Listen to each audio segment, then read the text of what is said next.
नमस्कार भगिनींनो,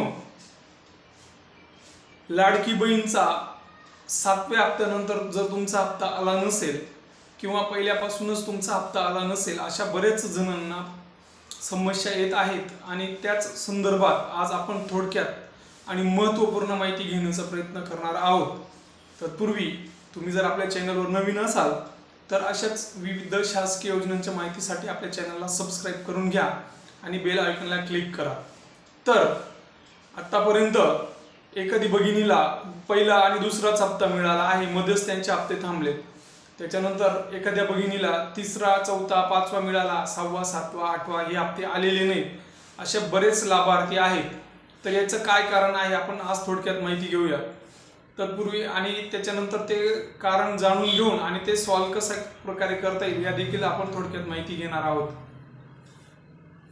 तर बघा, अनेक भगिनी सगळ्यात महत्त्वाचं कारण ज्यांनी अजूनही त्यांचं बँक खातं असेल त्याला आधार लिंक केलं नसेल ही आहे महत्त्वपूर्ण पहिली क्युरी। ज्यास बऱ्याच जणांचे हप्ते थांबलेले आहेत।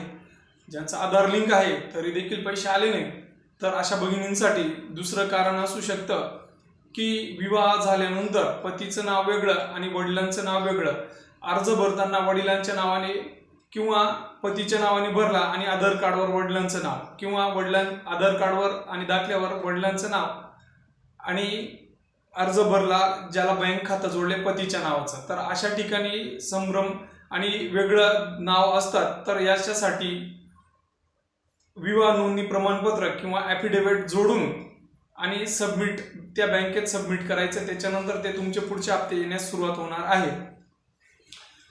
त्याच्यानंतर बऱ्याच भगिनींचे जे सदर क्रायटेरियामध्ये बसत नाही, जसं की 4 चाकी वाहन वगैरे आहे किंवा त्यांच्या घरातील एखादा सदस्य आयकर म्हणजे IT रिटर्न फाईल भरणारा आहे, तसेच त्यांच्या वार्षिक उत्पन्न 2.5 लाखापेक्षा जास्त आहे किंवा कुटुंबातील एखादा सदस्य शासकीय नोकरीत आहे, अशा भगिनींचे जर बंद असतील तर यांना पर्यायच नाही। त्यांनी ते स्टेटस जे आहे ते बघून घ्यावं।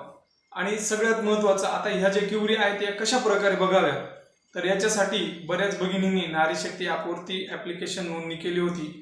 काही जणांनी अंगणवाडी सेविकांकडे, तर काही जणांनी जी नवीन वेबसाईट सुरू झाली होती महाराष्ट्र जीओव्हीची तिच्यावर नोंदणी केलेली आहे। तर ज्याही ठिकाणी तुम्ही नोंदणी केली आहे अशा ठिकाणी आपलं स्टेटस बघावं आणि स्टेटस बघितल्यानंतर तिथं तुम्हाला दिसतं की कोणत्या कारणामुळे तुमचा अर्ज किंवा तुमचे पैसे येत नाही, तर त्यानुसार तुम्ही तुमचा जी क्युरी आहे ती सॉल्व्ह करू शकतात। हे होतं थोडक्यात महत्त्वपूर्ण अपडेट। धन्यवाद।